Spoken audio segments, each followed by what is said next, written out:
So last week, or possibly 2 weeks ago, my sense of time ain't so good. As many as 7 days ago. Yeah. Or more. I'm going to go ahead and say it was last week. I'm going to double down on last week. Last week we were talking about how I've been growing plants.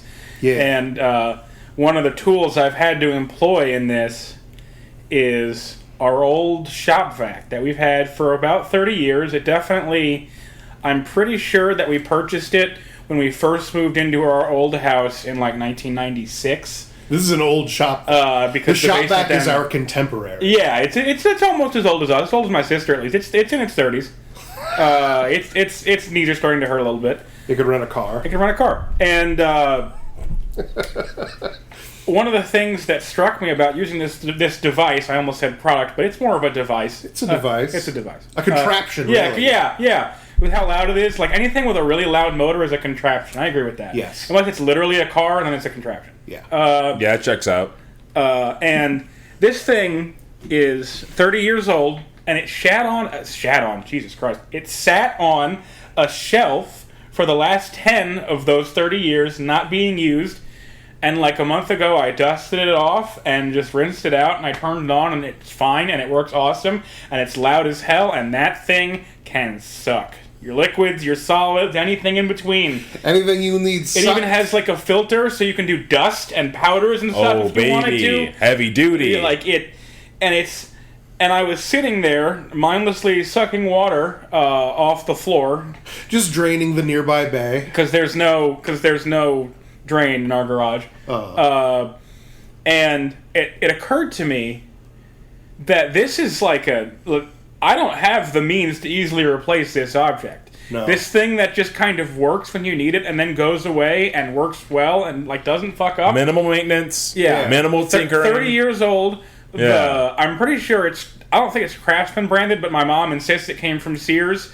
Whatever, I forget what the label says, but that doesn't exist anymore. That hasn't for a long time. Private equity liquefied them long ago. Oh, dude, yeah, that's like like possibly not even 20 years ago the company went away. Yeah, and like if I wanted to buy a similar piece of equipment, it would. I couldn't tell you how much. Initially, I was thinking $500. Now I'm thinking more like $799, $800. Something somewhere in that range.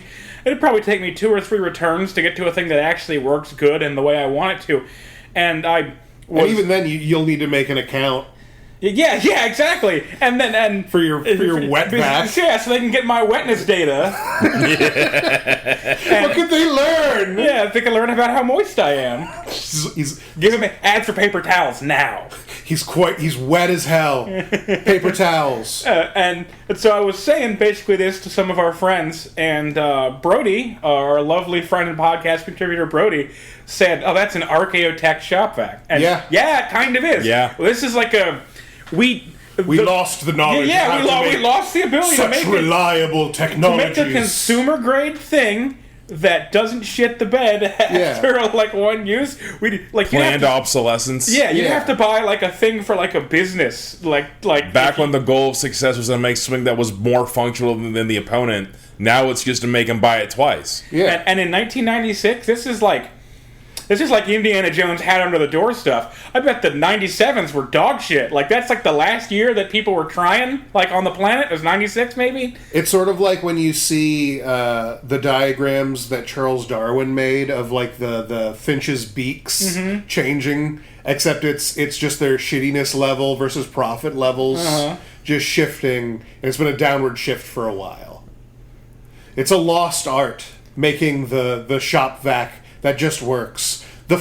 A full object that is stationary, a tool that maintains its function instead of the moment that the server hosting the check-ins for your account on wet vac. I don't want to be contrarian, but I have 2 rabbits, and I clean up after them every week because they're pretty filthy at times. Sure, they're rabbits. And I use a shop vac to pick up all the poop and stuff that they leave around the house because they don't want to use a litter box.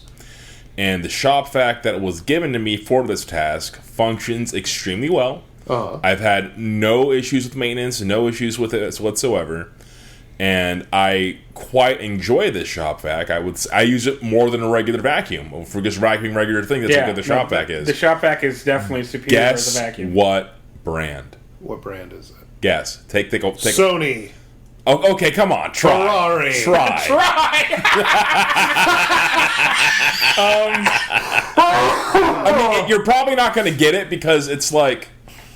Tata, the Dyson. Indian Motor Company. Okay, so you know that car product company where it's like a Viking with a hammer and a helmet? Yeah. You know what I'm talking about? I don't know what brand that is, but that's the brand of shop vac I have. It's like, motor, right? I guess that makes I think sense it's to meant me. for cars. Yeah, I think it's a shop vac meant for cars. Oh, It's yeah, a there little you go. guy. It's a tiny little guy. And yeah, I love him. He works fine. But you know what he doesn't work like? The Craftsman shop vac my dad has sitting in the garage. That's older than any of That's us. a giant mini bus. It's a little minibus tube tub. And You saw the guy I was lugging around out there. yeah, and my little orange and black car brand shop vac requires an adapter. You have to like switch out the filter on the inside of it to go from dry to wet. Not the other shop vac. That one just does it. It's just fucking ready. So I'm not going to say we can no longer make a good shop vac, but they don't make them like they used to for sure. Yeah. Not for us regular schmoes. Like I said, you'd probably... Like you need to own a business. Yeah, you have to buy like a thing for a business that costs $2,000. like a vacuum for a car. You know those Luigi's Mansion backpacks for like $800? I didn't think that was a real kind of thing. Yeah, that you there's a- could still there's a- do. You ever seen a janitor? You like walking around with a With the Luigi's Mansion backpack? Yeah, that's a real thing. I asked the guy, like, I was like, that seems so convenient and nice. Like, how much are they? And he was like, dude, you can't buy this. This is like the company that employs me bought like 100 of these at the time. That's the minimum amount they sell. These are like $800.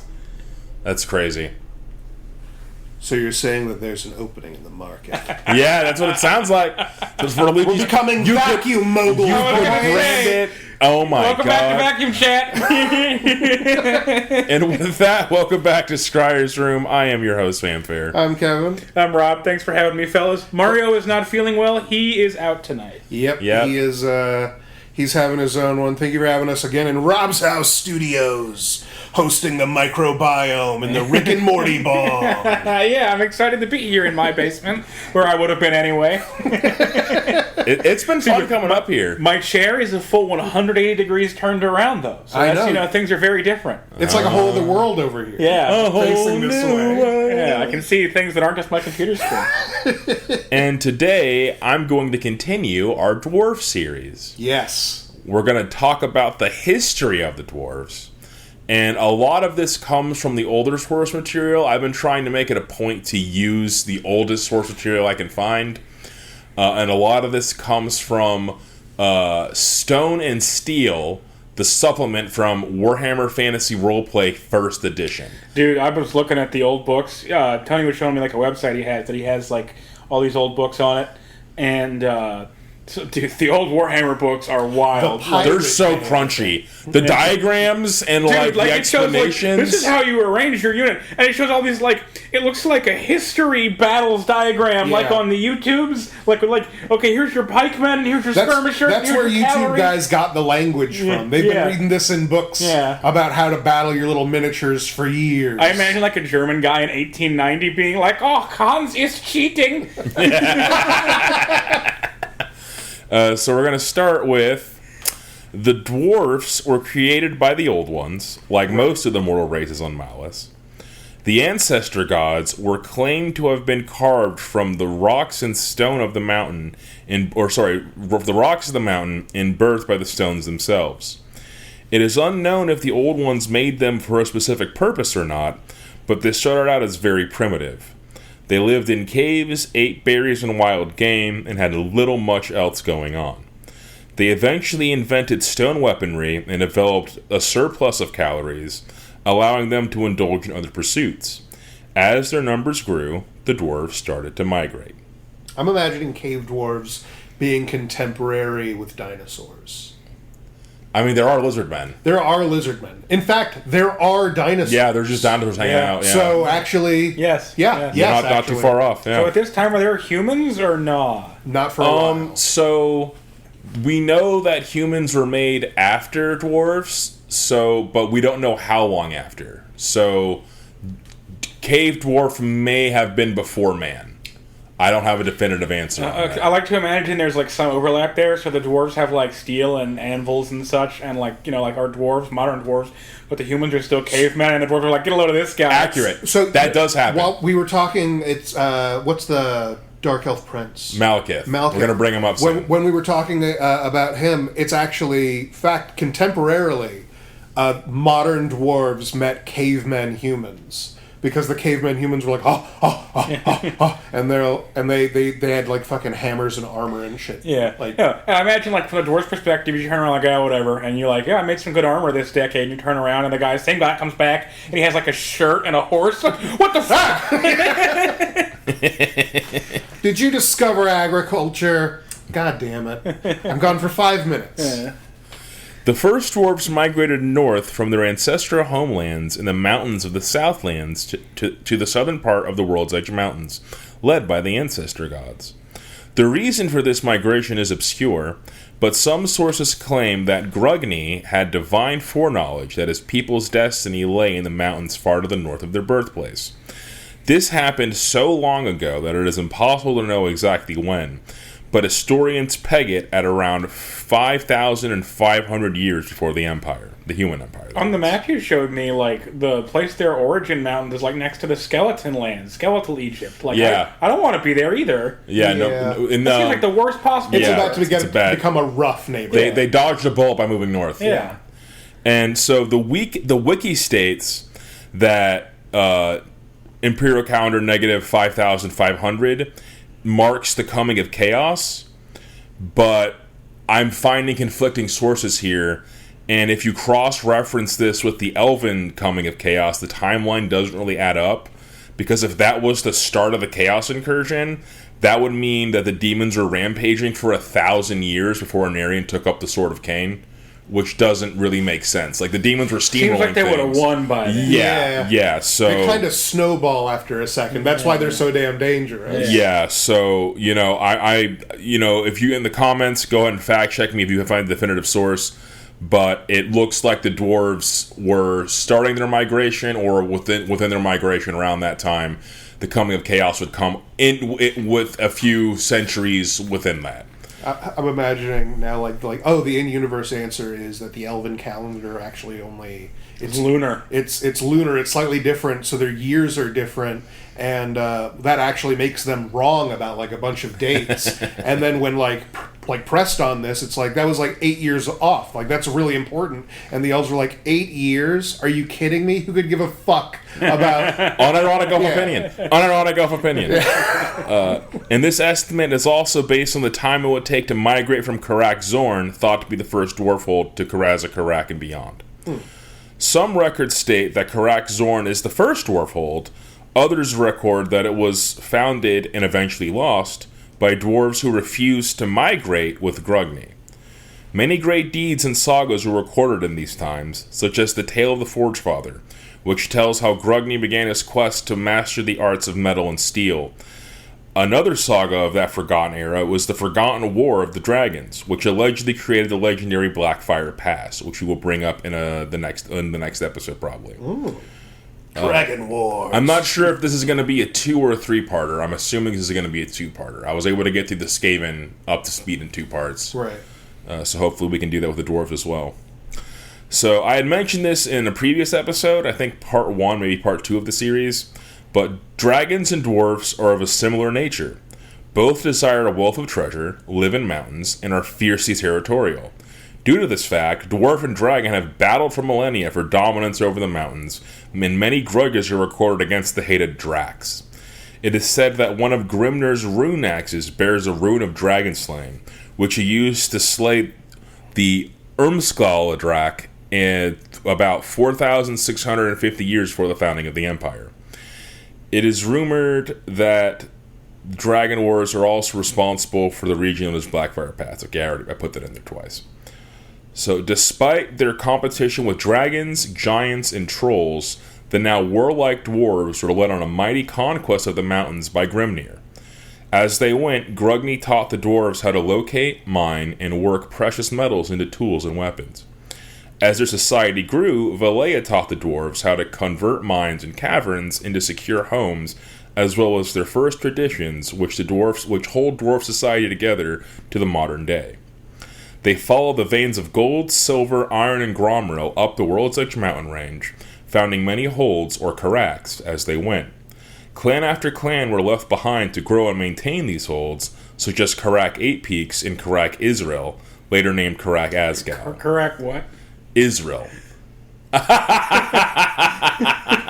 God bless. We're moving on. Okay, second question, actually. Izril. I just turned immediately to Rob as those words happened. But second question. Second question. Yeah. How do you find precious metals? Like, I like...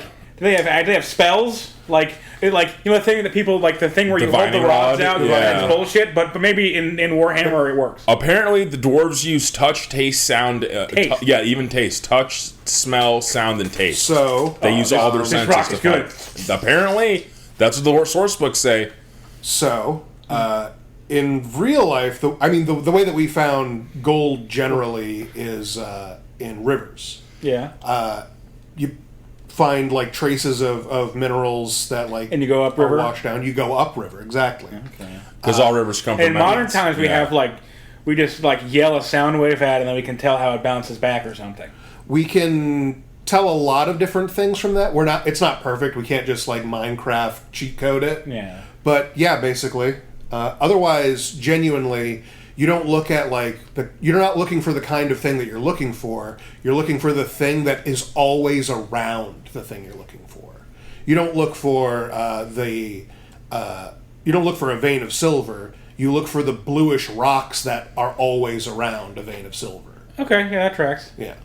And they probably knew that. You extrapolate outwards from there, what's always around that? You narrow it down further and further so you can pass through a place looking at rocks.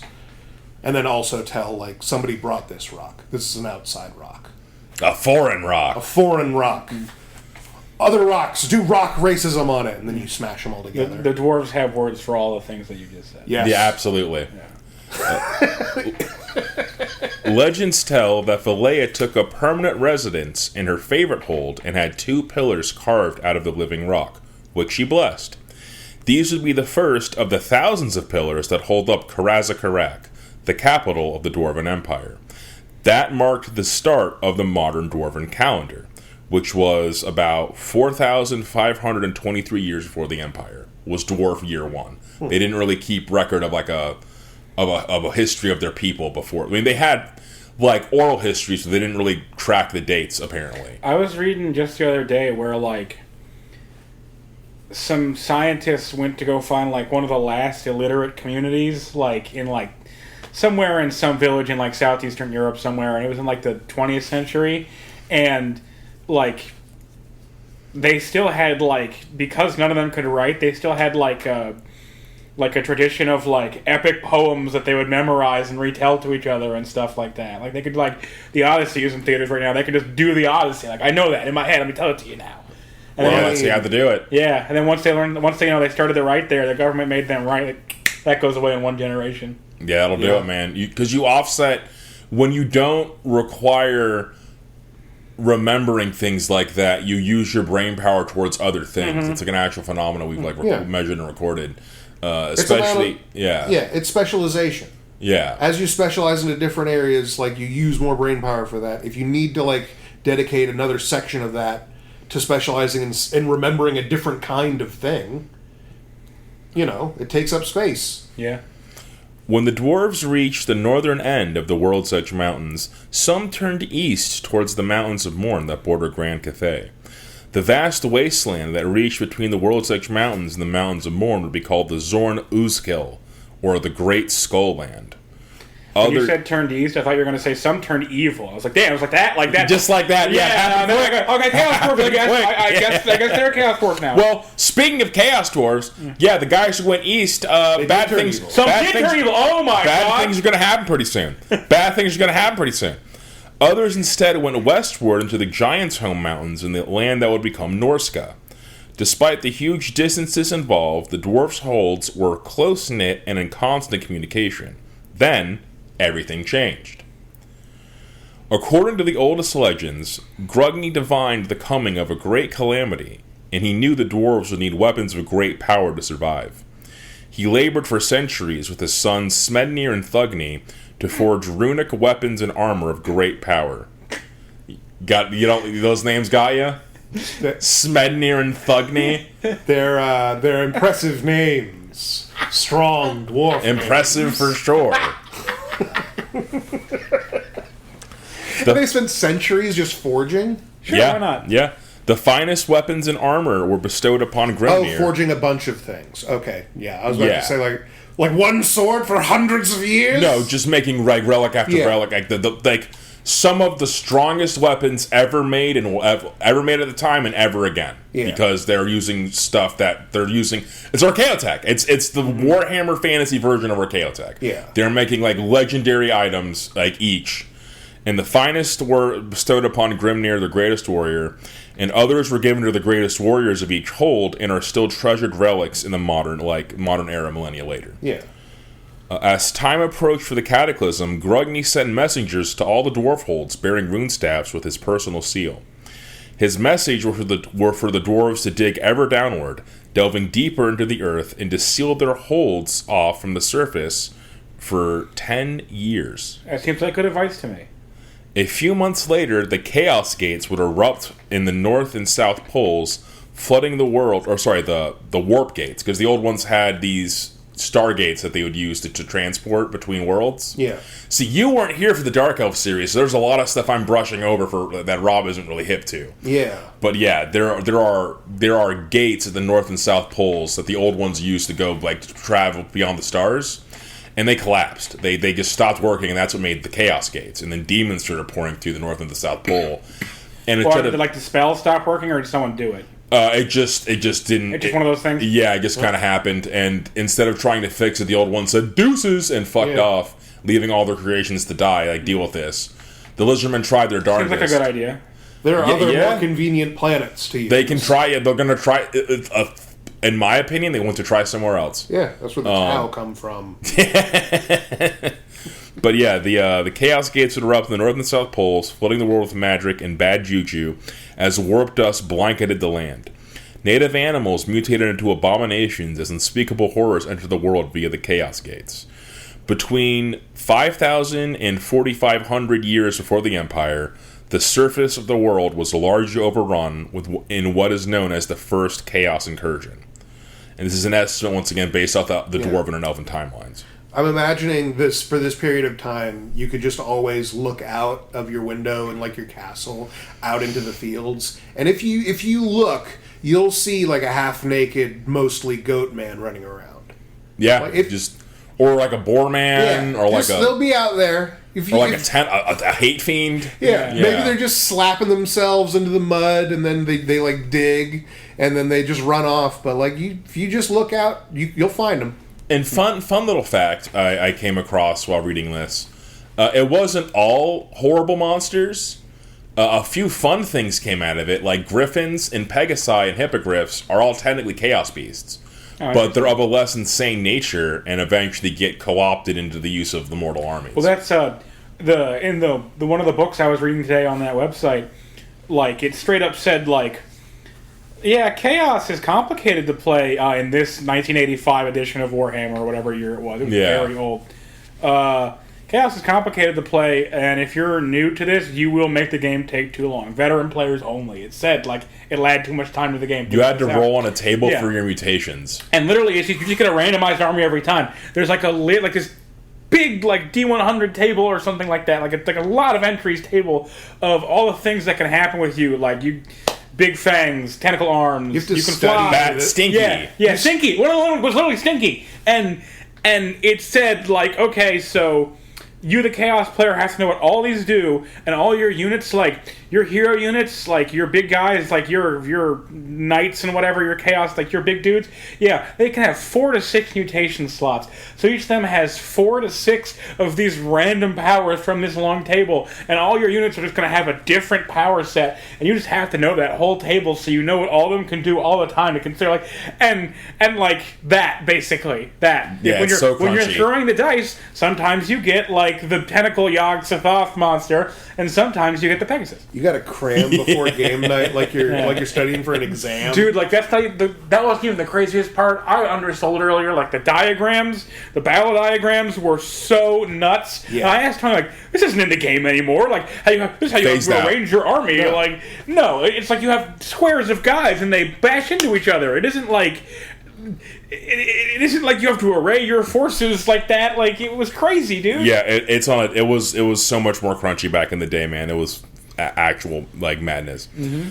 So after a decade, the dwarves unsealed their gates and re-emerged into the world. Stories tell the dwarves battled for weeks as they forced beastmen, demons, and other baddies from their lands.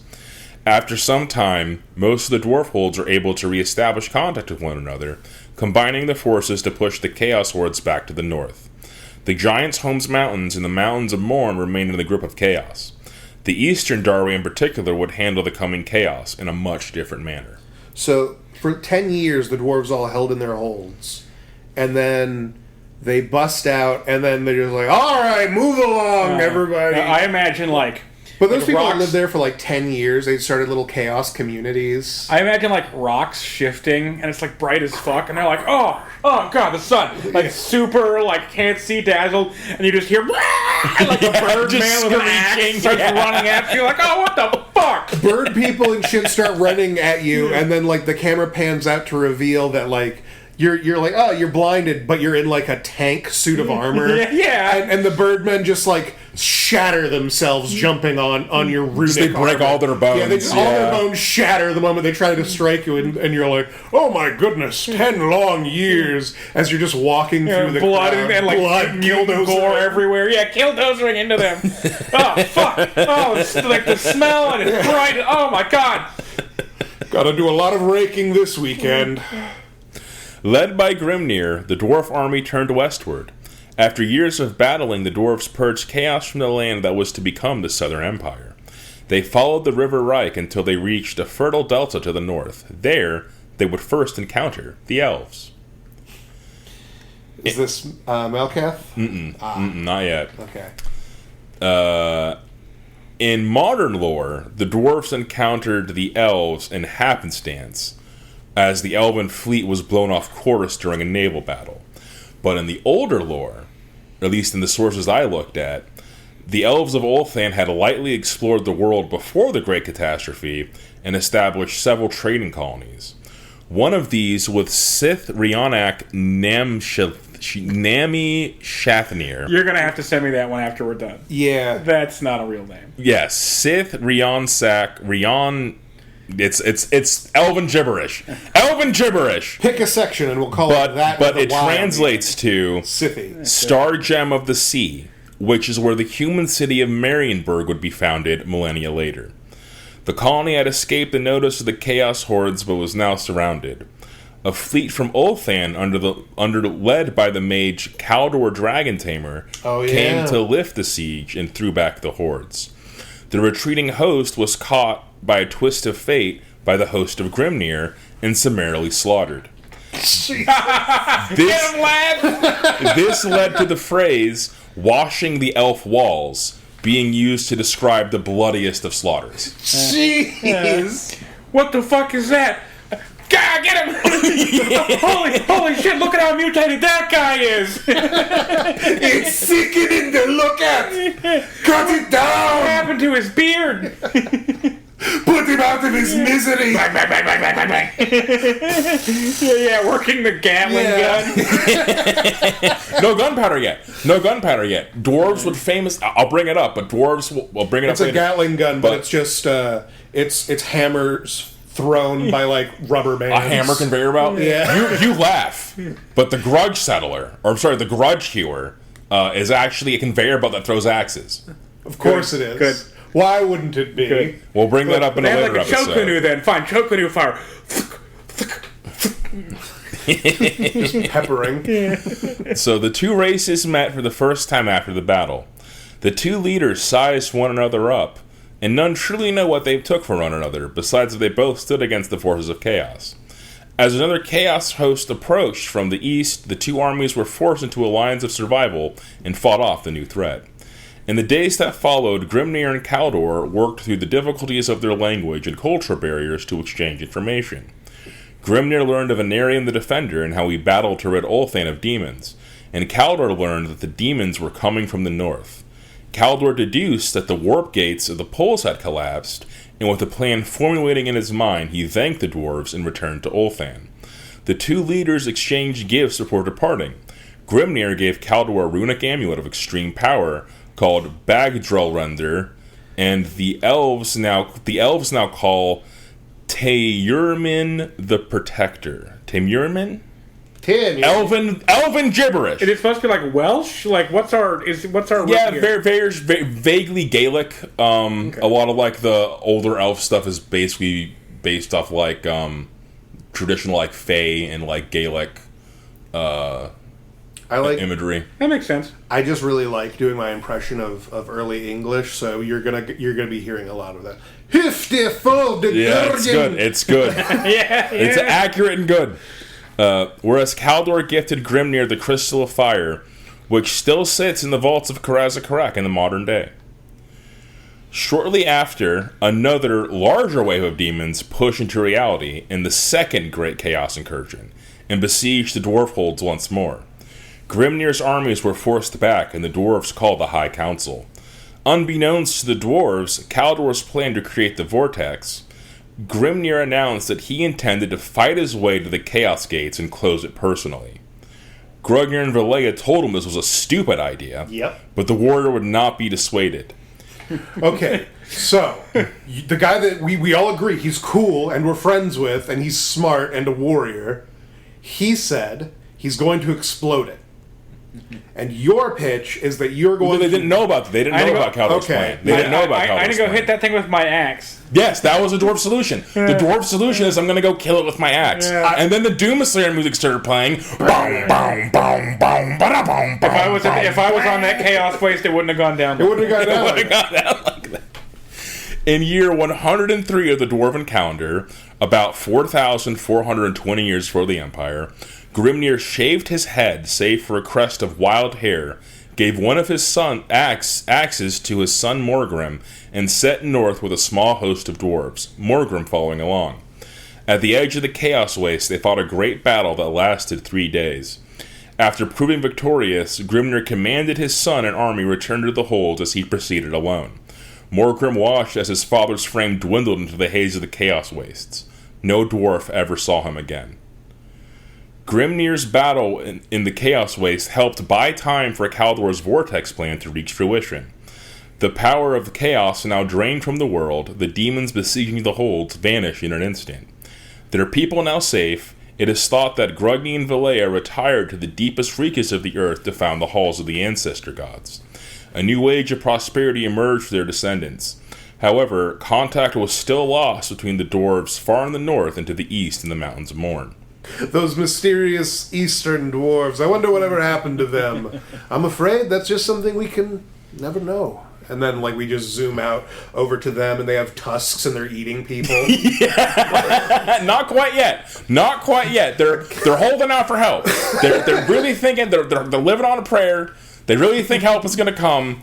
Surely they haven't forgotten about the group of dwarves that went east. We were great friends. They haven't heard from us in years. They're surely going to send someone. In the aftermath of their ancestor gods leaving them, the dwarves named Grugni's oldest son, Snorri Whitebeard, as their High King. One of his first works as High King was to re-establish relations with the other holds, and went about construction of a great underground highway called the Ungdrin Ancor, or the Underway. We call it Operation Cannot Possibly Backfire on Us and fell with rats. Yeah. So we did a Skaven series previously. You will know that, this... The rat, they already have that.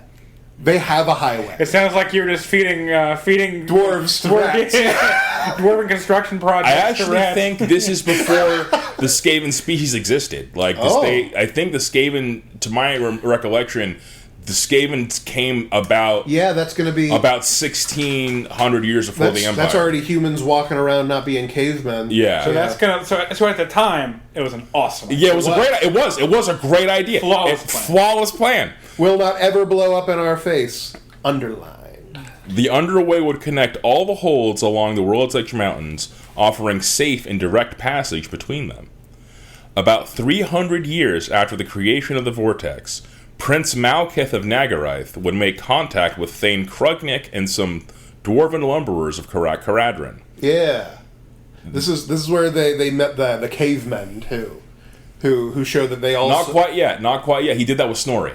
He did that with Snorri? Yeah, he did that. He's meeting... at this point... This is his first meeting with the dwarves, because they encounter each other, and at first Malkith's like, okay, we're seeing a bunch of trees cut down, but they're not cut down like the crude orcs do it. This is done like precision and intelligently. So they're like, okay, this is kind of sus. So let's check this out. So they find these dwarves, and Malkith stations a bunch of rangers in the trees, basically to snipe them if things go bad. And he walks up and is like, sup, dude? And the dwarves walk up and they at first are super wary of him, and then they get their Thane, Krug, or what's his name? I just had it here. You just said it, yeah. Kurgarik. And he shows up with a big smile and points to him and says, "Elf." And Malkith's like, yeah, that's what I am. And he basically calls off all of his archers, and they start trying to they point to things and just start saying what they are. Yeah, Aka. They point to things that says pipe, and he says whatever in his language, and they go back and forth for a bit. And his retainer had an ear for languages, so he starts picking up Dwarvish very quickly, and starts serving as a translator. And he just starts hanging out with these dwarves. And he, Kurgrik, would introduce Malkith to King Gazarund of Caradron, where Malkith would give a very interesting speech. Yeah. I have talked about this speech before, and I kind of brushed it over. I decided now is the time to bring up how Malkith at the time perceived the dwarves. Yeah. Your halls are mighty and full of great wonders. I have marveled at the skill of your people, and know in my heart an alliance with you shall bring much benefit to my people. You are a very fine people, if a little unwashed and short. It has been mostly my pleasure to meet you all, though I have not a clue as to what your names are, and you all look pretty much the same to me. That your mouths produce as much smoke as your chimneys is surprising, and if I do not choke to death before the evening is out, I shall thank the gods for protecting me. I understand that we have only just met, but I hope that in time you will understand the great privilege I have granted you all by allowing you into my presence. There are people of my own homeland who have never been granted an audience with me, and yet here I am, sinking cupfuls of your foul broth and treating you like equals. I am assured that you are an honorable people, and you best well be. Know this, it will go well for you that we should become friends. The Nagarothi do not treat idly with others, even elves of our own realm. Should you wrong us, our vengeance will be sure, swift, and deadly. We will burn these halls, and we will pile your corpses upon pyres so high they will rival these mountains. We shall be content to let you dwell on these rocky peaks, and we shall take the lowlands and the forest. Should you oppose us, we will have no option but to drive you before us, as we have the orcs and the beasts and the goblins. I look forward to meeting your high king, for he shall hopefully be of almost equal standing to myself, and of intelligence enough to treat with me. But I warn you, if I am not impressed with him, I may just decide simply to slay you all.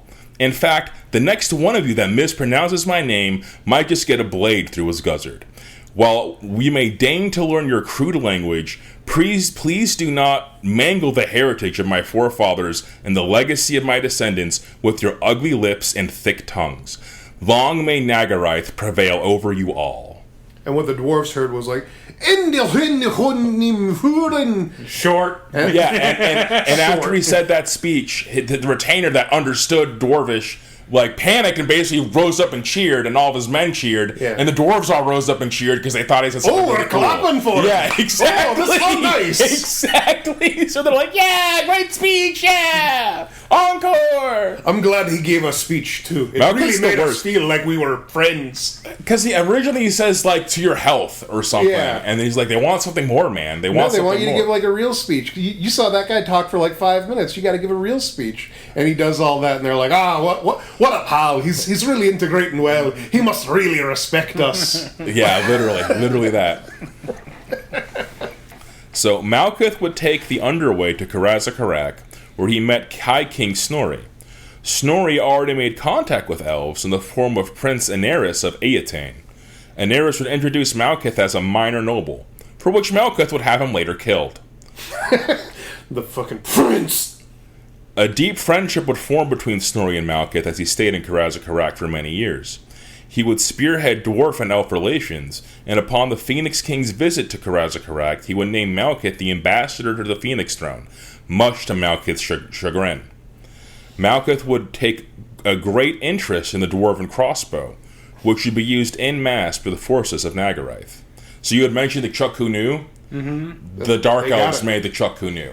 They saw what the dwarves did and said, we can make that better, and they did. Yeah, because it's also very like picturesque of the Dark Elves, because it takes a lifetime of training to learn a longbow. Like, that's an actual like art form, like a craft. Yeah. Any jackass can pick up a crossbow and start killing people. Mm-hmm. So it really speaks to like the Dark Elf culture and like their way of thinking, and that like, because in elf society, you're basically a child until you're 100 years old. An 18-year-old Nagarothi is definitely on the battlefield, like spilling blood for the name of the Witch King. Yeah, child soldiers. Yeah, that's very dark. Put a crossbow in his hands and send him out there. Yeah. Either he'll make it, and then he'll be a better soldier the next time, which he's got 100 years to burn, or he doesn't make it. Yeah. In which case, skin off our back. We're down what? A crossbow? Yeah. And like 10 like insanity poison tipped bolts. Yeah. So around, he didn't touch those with his hands, did he? Oh, he's not coming back. Yeah, you gotta use gloves. So around dwarf year 500 to 600, the dwarfs that remained in Zorn Uzkill, thought abandoned by their cousins to the west and east, turned to the lesser chaos deity Hashut, the bull god of flame and shadow, for salvation. This would spark the creation of the Chaos Dwarves. No, guys, seriously. It's totally cool. I'll save you. I'm going to go into details about them in a later episode. I'm going to dedicate a whole episode just to Chaos Dwarves. Yeah. But one of like their like quote-unquote boons from Hashut is they get like a controlled mutation or they become bull centaurs. Hold on. He's thinking it. I'm trying to... Minnow Centaur. Oh. Yes. Nice. I struggled with that one. I really killed the momentum there. Yeah. It is what it is. With an alliance between dwarf and elf, both races entered a golden age. The elves made a swath of colonies from the seas of the old world to the world's edge mountains, whereas the dwarves ruled the peaks and their subterranean holds. Trade was abundant, and the joint might of their armies saw these hubs of civilization prosper and flourish for almost 2 millennia. When Snorri Whitebeard was on his deathbed, he refused to die until Malkuth could be summoned from the wilderness. Coming to the High King's side, Snorri would pass these words on to Malkuth to hold for all eternity. So it's a quick background about that.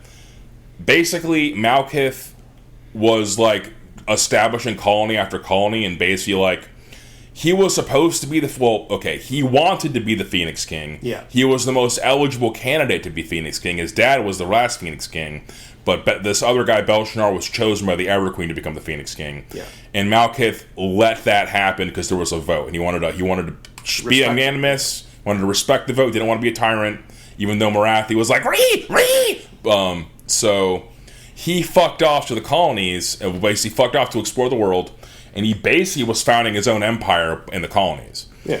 And then he was building this alliance with the Dwarves, and then the Phoenix King came to visit the Dwarves and named him ambassador, and basically stole all of his thunder, stole all of his valor. We talk about this in the Dark Elf episode. Yeah. And Maticate was so disgusted by this act that he couldn't look at another face for like months, and basically just fucked around in the woods for a while, just like being lost and just sad. Doing elf shit. And he like happened to go Brooding. back to brooding, being a brooding elf man, and he happened to come back to the town of Caraccaradrin, or the city of Caraccaradrin, and they told him the High King's on his deathbed, he's asking for you, and he like basically sprinted to a horse, rode his horse to near death, like fucking co-opted another horse from an elven caravan, and just rode that shit all the way to the High King. Pushed the orphan right off its back. Yep, fuck him. No recompense, nothing. Like I'm Prince Maticate, you will die for me. Tell him Prince Malkav did this to you. What you doing on top of my horse, kid? Sir, bam! He picks him up in a hammer, throws him over the horizon. Right into the water. Splash. So this is what Snorri would tell Maticate. Yes. Though my breath comes short and my body is infirm, my will is as hard as the stones that these walls are carved from. I am a dwarf, and like all my people, I have within me the strength of the mountains. Though this body is now weak, my spirit shall go to the hall of the ancestors. Hear this oath, Malkith of the Elves, comrade of the battlefield, friend at hearth. I, Snorri Whitebeard, High King of the Dwarves, bequeath my title and rights to my eldest son. Though I pass through the gateways of the halls of the ancestors, my eyes shall remain upon my empire. Let it be known to our allies and our enemies that death is not the end of my guardianship. Vengeance shall be mine. When our foes are great, I shall return to my people. When the foul creatures of this world bay at the doors of Karazakarak, I shall take up my axe once more, and my ire shall rock the mountains. Heed my words, Malkith of Ulthan, and heed them well. Great have been our deeds, and great is the legacy that I leave you, my closest confidant, my finest comrade in arms. Swear to me now, as my dying breath fills my lungs, that my oath has been heard. Swear to it on my own grave, on my spirit, that you shall remain true to the ideals we both have striven for these many years. And know this, that there is nothing so foul in this world as an oath breaker. You I'm sorry, I wasn't listening. you tell him that I figured out the Jedi thing. I'm gonna become a Force ghost. I'm gonna become stronger than they could imagine. You're gonna tell him. You promise me. You promise me you're gonna tell him. You promise on your mother and my mother and me. Most importantly, me, your best friend. And tell me I'm your best friend. And then I'm gonna be watching you. And I'm gonna hold you to this because I'm a Jedi and I've done it. Promise me. Snorri, that all sounds insane. You have to know that you're coming back. It's the death rattle. You're not even a wizard. Do you know that? They can't do magic at all. Yeah. You can't cast spells, you can't do backflips. Yeah. You're not coming back. With Snorri's death, his son Throndrake would inherit the throne of Karazakarak. To Malkith, Snorri's death marked an end of an era. The forests were won by the elves and the peaks by the dwarves. Chaos had been pushed back and the world prospered. The Phoenix King had robbed him of his rulership over the colonies. There was nothing left to fight for. Nothing except the Phoenix Throne. 2,750 years before the founding of the Empire, Malkith would kill Belshazzar, beginning the Sundering. Yes. They would fight for 26 years before the forces of Nagarath were pushed out of Ulthan by the new Phoenix King, Imric of Kaldor, taking the name Kaldor I. Following the Battle of the Blighted Isles, Kaldor's ship would be blown off course and assailed by Dark Elf raiders. Rather than be taken prisoner, he jumped into the seas in his full plate armor. With his death, his son Menelaith, or I'm sorry. You'll never take me alive, and he just jumps and just sinks, and they're like, okay, yeah, that works too. Got his ass. Yeah, we count it. Just bubbles. A win is a win. A win is a win. But yeah, his name was Menelaith or Tithonir, depending on the source, would take the Phoenix Throne as Kaldor II. As Malekith founded the nation of Naggaroth and licked his wounds, he decided he needed to weaken the forces of Ulthuan if he was going to wrest control of the Phoenix Throne. To accomplish this, Naggarothi, under the guise of the High Elves, attacked dwarven caravans and settlements. The Great Betrayal began in dwarf year 2518, about 2005 years before the Empire's founding. That's hilarious. The very next time that Malekith thinks of the dwarves, it's to betray them. And to do a false flag. Yeah, after promising explicitly not to do things like that. Yeah. The next time he thinks of them is like, you know. Many dwarven kings and thanes prepared for war against the elves. By this time, the mantle of High King had been passed down to another, High King Godric Starbreaker. Ooh. After 8 years of skirmishes and raids, the High King sent envoys to Ulthuan to demand recompense in the year 2526. The primary envoy sent by High King Godric was his very own cousin, a fact that he sent his own bloodkin a sign of respect. The envoy gave the High King's demand, a weregild to be paid for the fallen dwarves to compensate for their losses of goods. The elves of the court met the envoy with scorn, openly mocking him. When the elves failed to take him seriously, the envoy drew his weapon to show that he meant business. It is the way of the elves, after being traumatized by the Sundering, that any who drew a weapon before the Phoenix Court be slain outright. In an act that they themselves saw as magnanimous, Caldor II had the dwarven envoy shaved and sent back home in shame. Such was the disrespect and dishonor that any further talk of peace was extinguished by the dwarves. The War of Vengeance, or as the elves would call it, the War of the Beard, had begun. This couldn't have gone better for Malekith. He did a false flag attack, and the dwarves were like, "Hold on, now all we really need is to be paid back. We don't need to make this an international incident." To which the elves were like, "I think you guys are pussy." Yeah. "We're not paying you shit." Then it just snowballs. Yeah, snowballing an international incident into global total war first try. Oh man, I didn't think it would happen this fast. Took me like a week to get this one. You gotta remember, there's still cavemen and shit. This might be the first false flag. No one had even thought of doing it before. He's an innovator in war crime technology. The elves are so far ahead of us. The Dark Elves are so far ahead of us in war crime technology. So I want to bring up the oath that Snorri made on his deathbed. Yeah. So there is a famous figure in the Warhammer mythos known as the White Dwarf. I'm going to do an episode where I go into detail about like the famous characters. Wasn't that like the name of the magazine? It is the name of the magazine, and that's where the character comes from. It is thought that Snorri Whitebeard is the White Dwarf. He did figure out Jedi? He did figure out Jedi Force powers. How they scoffed at Snorri Whitebeard! And he was so outraged at Malekith's betrayal of his oath that he rose from the grave, and the first sightings of the White Dwarf were during the War of the Beard, where he was slaughtering elves. Book of Practice Enter 59! Oh, how they scoffed! Oh my gosh! Wow, I love that. Yeah, isn't that awesome? I'm angry. I was really going in on Snorri for talking shit, but good lord did he back it up. Yeah, wow. Yeah, he's considered a living ancestor because he'll just, in the times of, like a literal superhero, in the times of greatest need, the White Dwarf will just show up and turn the tide of battle. Kill all the elves. Typically, yeah. For his first few sightings. His first few sightings, just slaughtering elves. Left and right. His runic X-Wing fighter through the battlefield.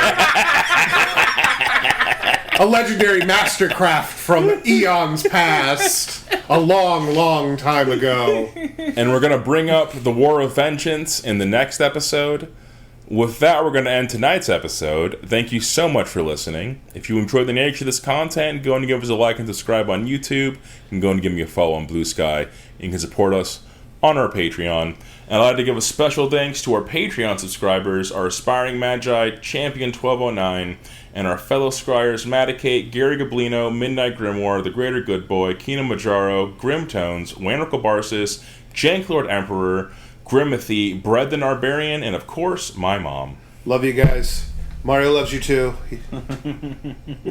Have a good night. Good night, everybody.